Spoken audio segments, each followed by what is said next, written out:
We will be in Matthew chapter 5, and I'll invite you to start turning that direction. We are just about through chapter 5. We have this handout that we're going to finish this evening, and then we have another one to get out after that. Anybody else need part 4? Great.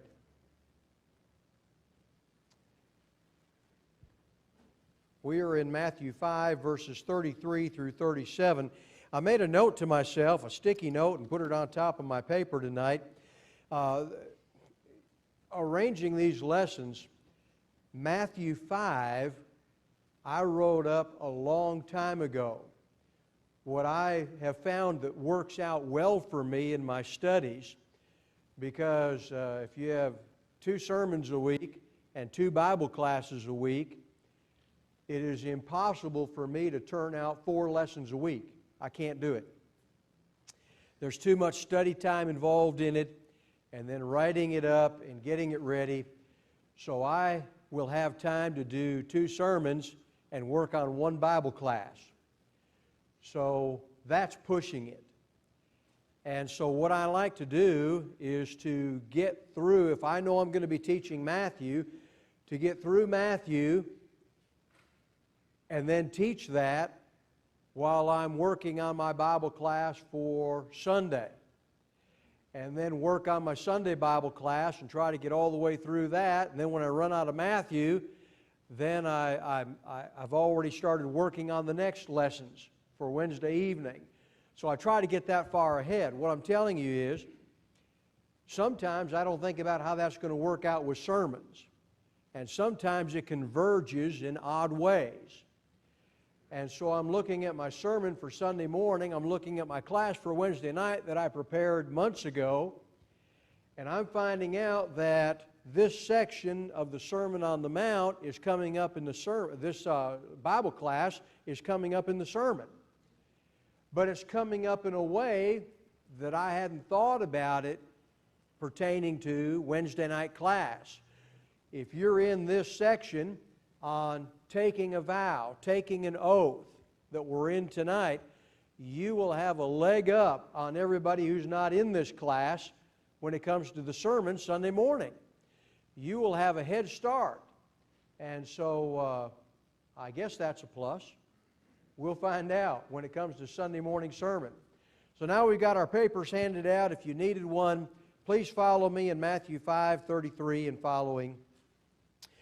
Again, you've heard that the ancients were told, "You shall not make false vows, but shall fulfill your vows to the Lord. But I say to you, make no oath at all, either by heaven, for it is the throne of God, or by the earth, for it is the footstool of His feet, or by Jerusalem, for it is the city of the great King. Nor shall you make an oath by your head, for you cannot make one hair white or black, but let your statement be yes, yes, or no, no. Anything beyond these is of evil." We've already covered most of this. And just as a reminder, taking an oath was not the problem. It's the way they were using them. They were using them with loopholes. They were saying, if you swear by this, you're bound. If you swear by that, maybe not. This is a greater oath than that is. And they were finding loopholes so that they wouldn't have to keep their word. The Lord Himself took an oath to Abraham.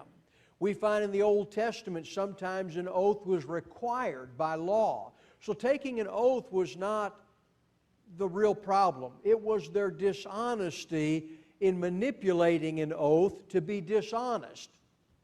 And so we've covered most of that.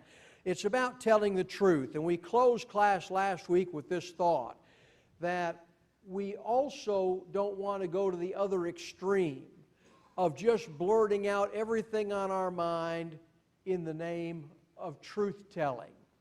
Some things don't need to be told. Some things, even though they're true, when we tell them, become nothing more than gossip. They're not meant to benefit people, but to harm people. Sometimes we need to have a test for our words. 1, is it true? 2, is it necessary?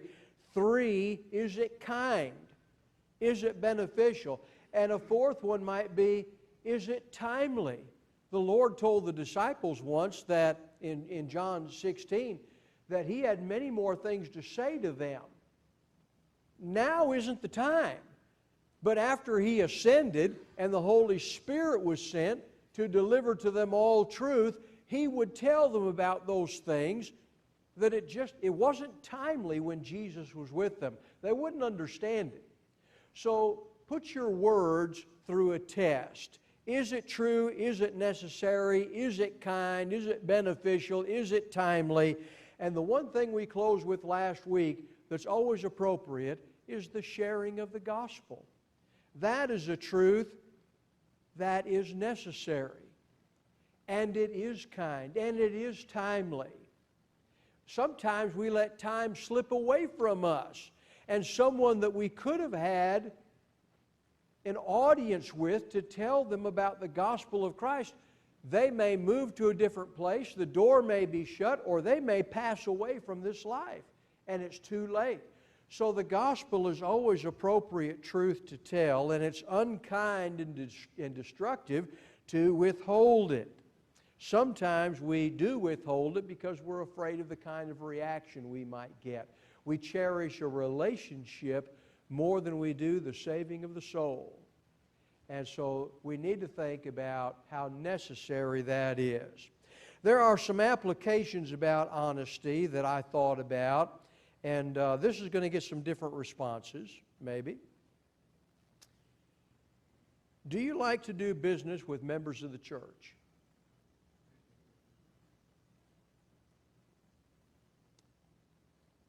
And maybe you don't want to answer that. Maybe you shouldn't answer that.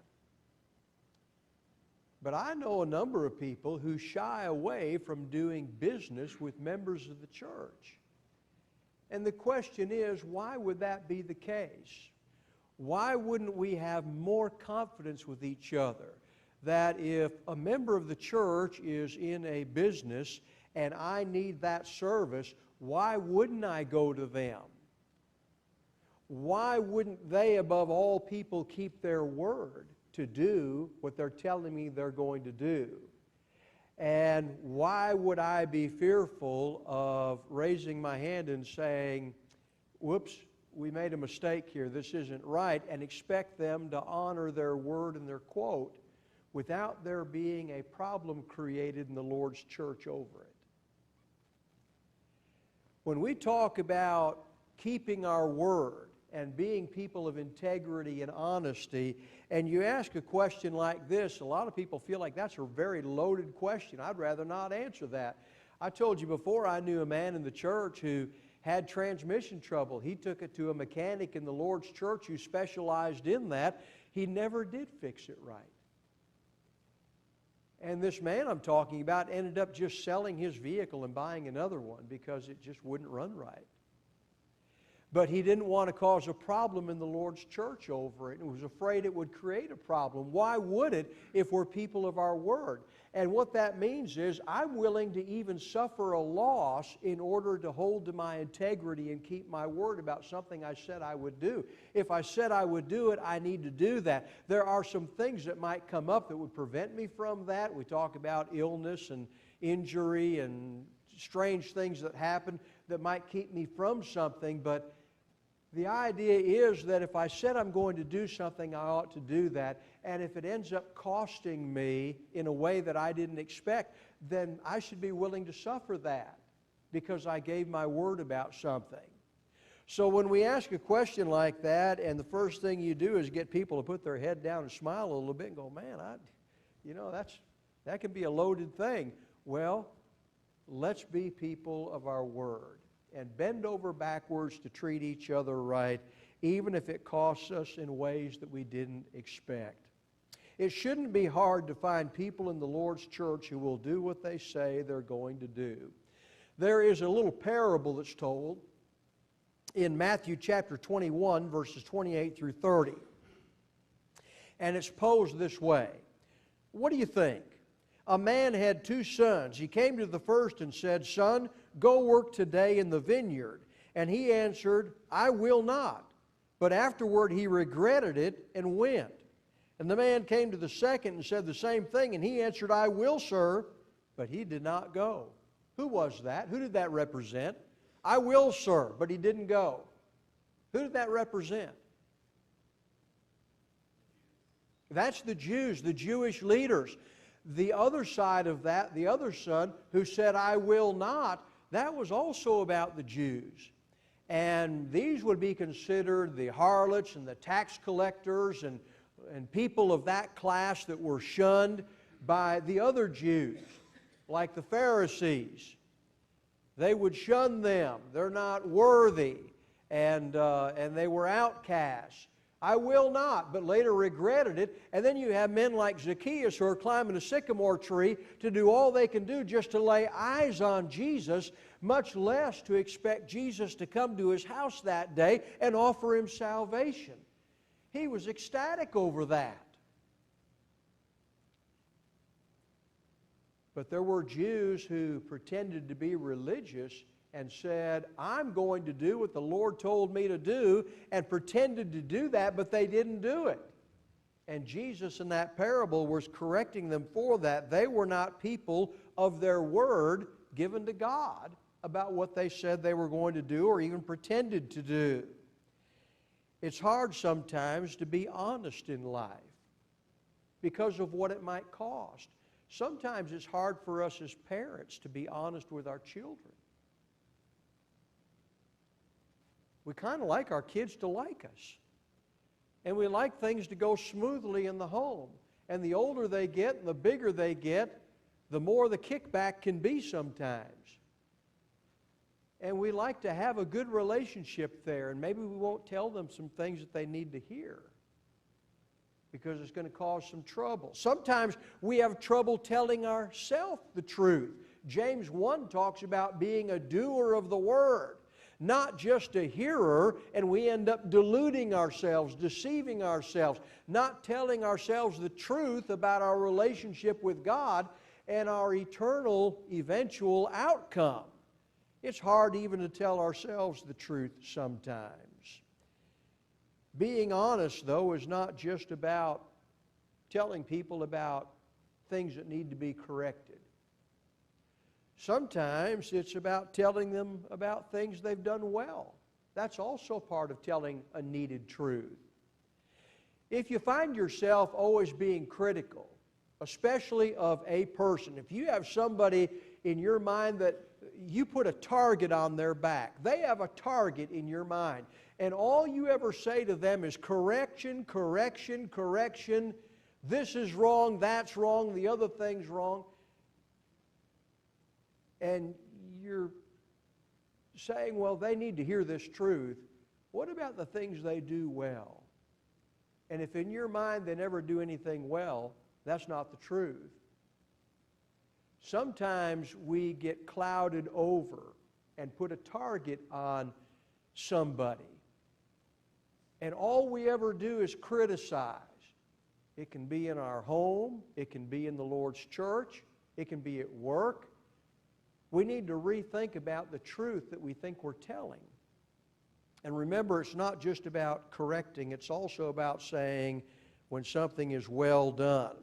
What about excusing certain levels of dishonesty because of a situation, what we would call situation ethics? What about in Genesis 20 when Abraham went to Gerar and indicated to Abimelech that Sarah was his sister, that is, that she was available to another man? And the king proceeded to take Sarah to himself.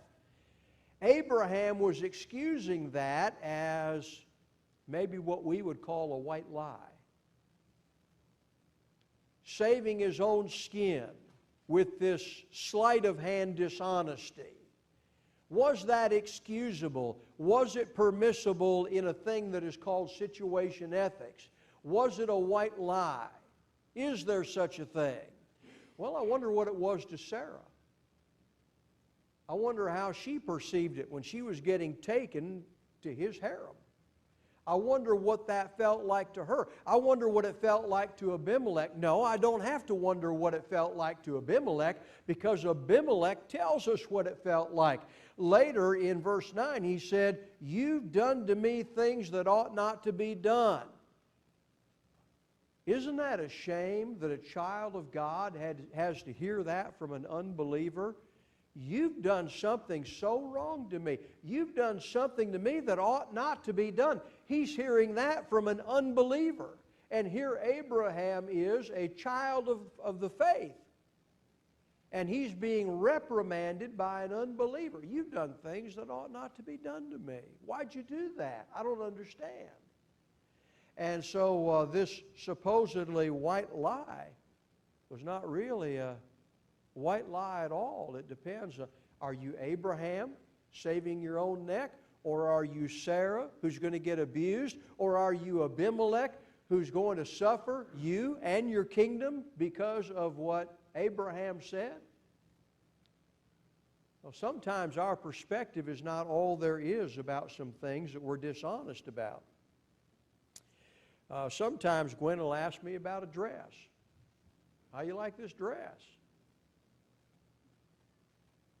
All right, husbands, what are you going to say? Sometimes I'll ask Gwen, what did you think about the sermon today? What did you think about the sermon? And I really want her honest opinion about that, because if it wasn't good or if it was confusing, I need to know that so I can make some adjustments. And I count on her to be honest with me. And if she likes my sermon, I'll like her dress. So sometimes that's the way we do some of those things. And Jesus is in a section of Scripture teaching us about honesty, being people of integrity. And tones and choices of words matter. Colossians 4 and verse 6, "Let your speech always be with grace, as though seasoned with salt, so that you will know how you should respond to each person." There's a way to season our speech, our honesty, our integrity. There's a way to flavor our words so as to have the most effective result in total honesty, but to be more palatable to the one we give it to. And if needed truth can be delivered effectively in a less confrontational way, why would we do it any other way? Why would we choose to do it in a more confrontational way, a more embarrassing way, a more shameful way?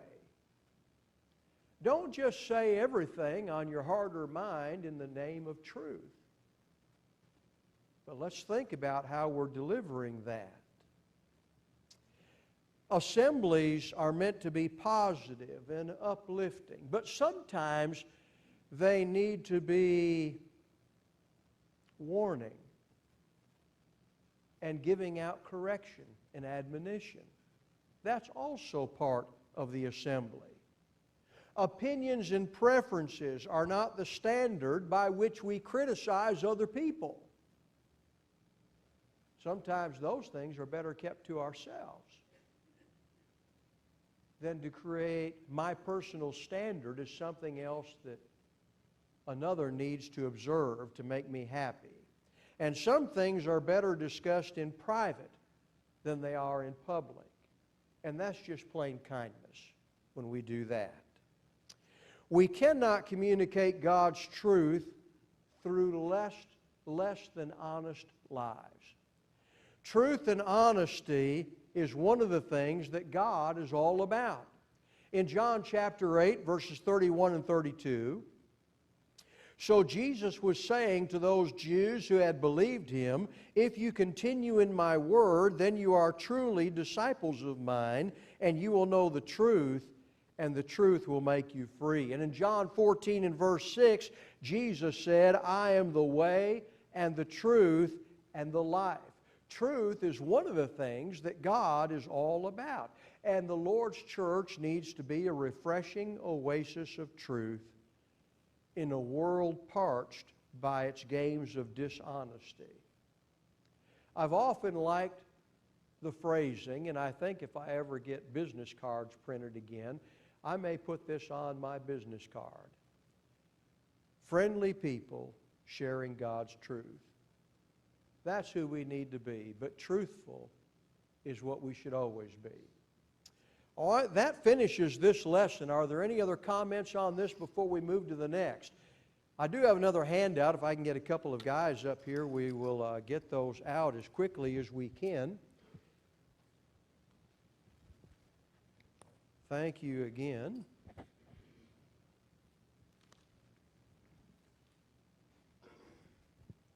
If the last one was part 4, guess what this one is?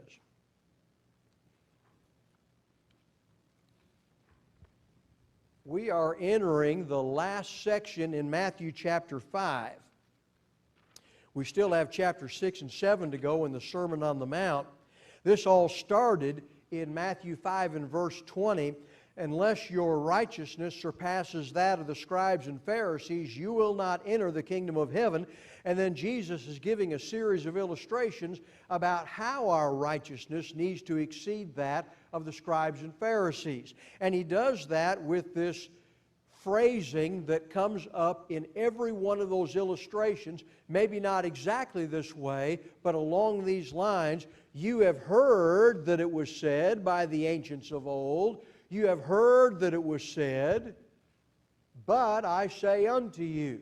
So he is looking at how they're misunderstanding it and teaching it, and then he's straightening it out, but I say unto you. We have 2 more of those sections in Matthew chapter 5. We're going to group them together in this particular handout, and then we'll be on to chapter 6. Now, when we get through these last 2, the discussion of righteousness does not come to an end, but that formula will come to an end.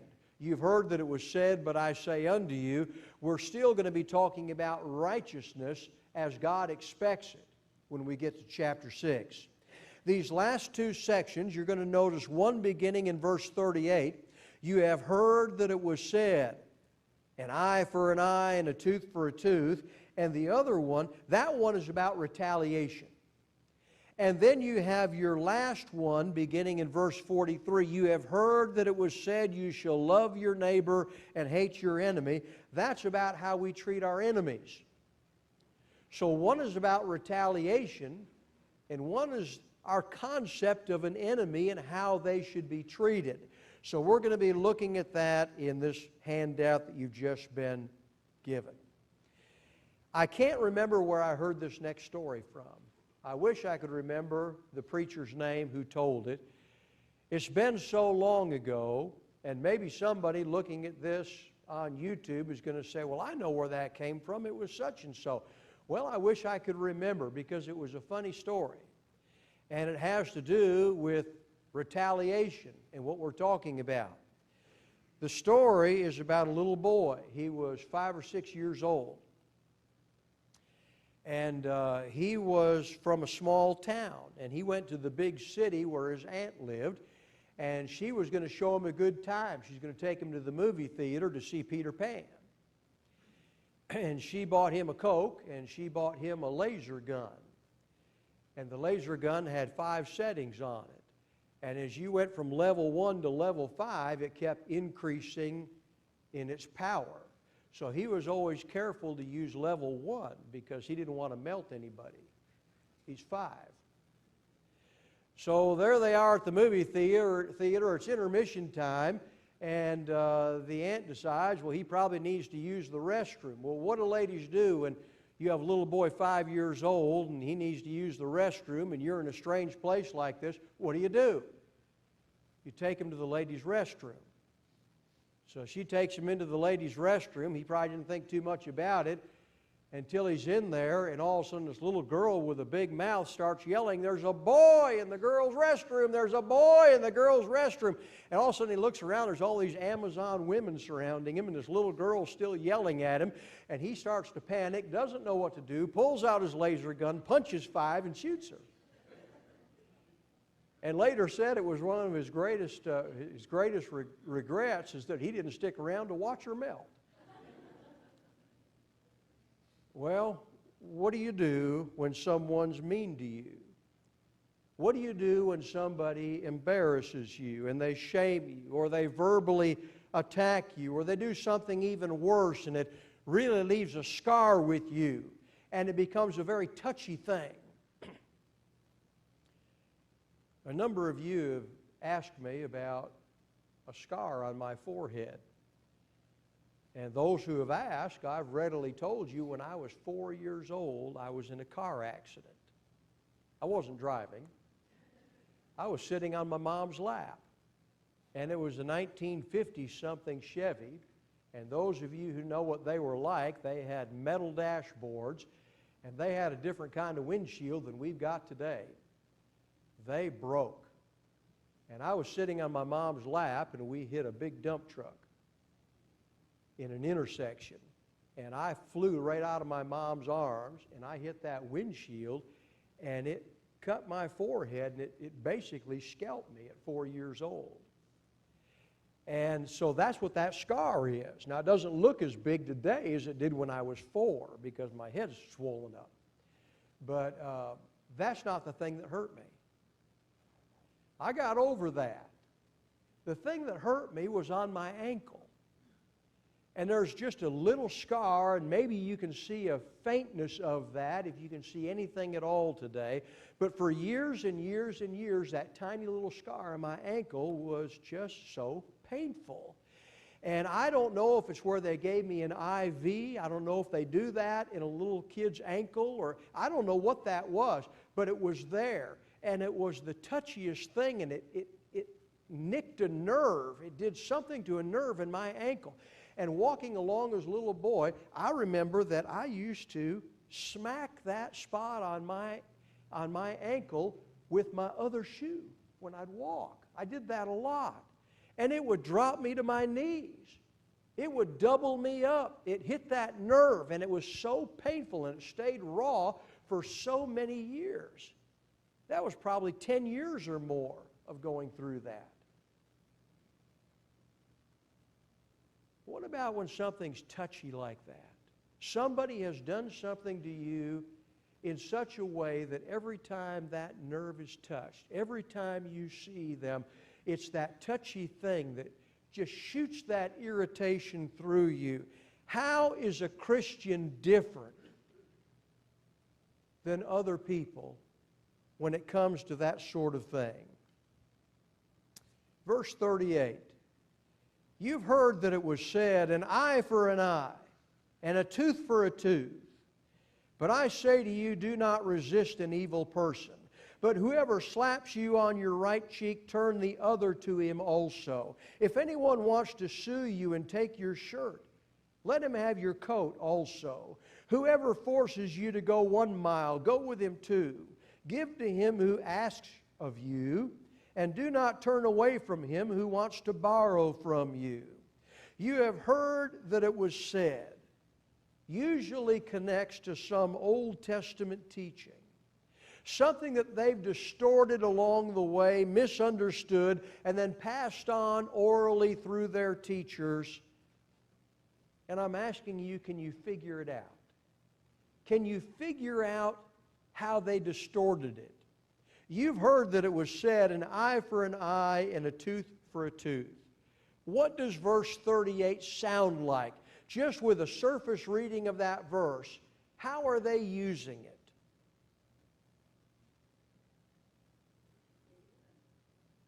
Get even.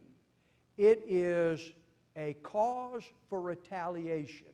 It is demanding retaliation. It is requiring that. When we were young and the boys in the neighborhood would get together, eventually one knucklehead would slug the other in the arm. What do you think happened? He's going to get slugged back. But how's he going to get slugged back? Usually a little bit harder, or maybe twice, because the emotions get involved in it. You slugged me in my arm, and now I'm going to slug you in your arm, but I'm going to increase that a little bit, or maybe I'm going to give you a couple of quick pops. Hey, I only hit you once. What's going to happen now? That's how they're using the teaching.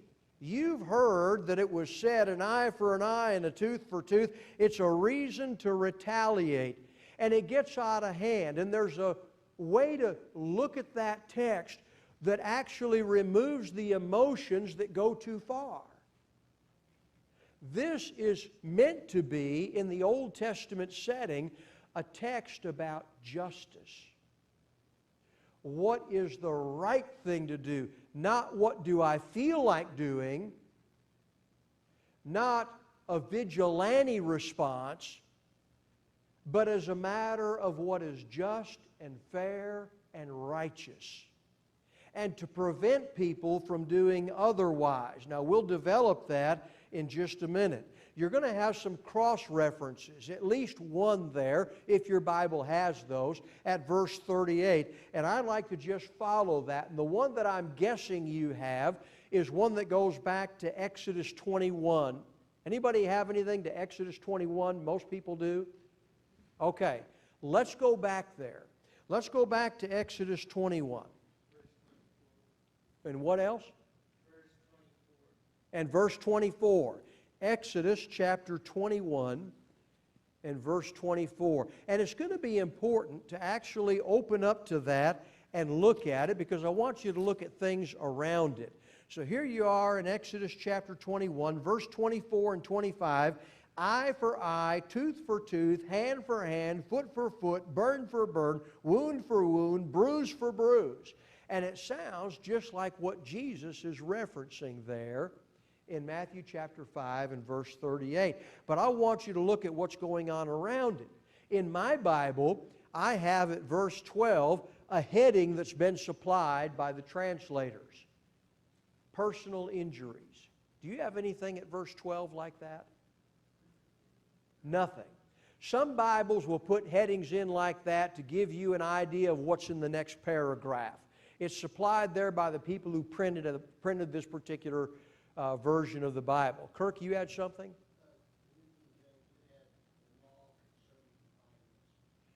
The law concerning violence. Mine talks about personal injuries, violence, one against the other. What do you do in those kinds of situations? So verse 12, he who strikes a man so that he dies shall surely be put to death. But if he did not lie in wait for him, I'll appoint a place so that he may flee. What's that? The city of refuge. There were 6 cities of refuge, so that if you killed a man accidentally, you didn't intend to, an axe head flew off accidentally, some strange thing happened, you intended no harm, you didn't lie in wait, the man is still dead. But in one case, you exchange life for life. In the other, God's going to appoint a place, a city of refuge, you can flee to and live out your days there without harm coming to you.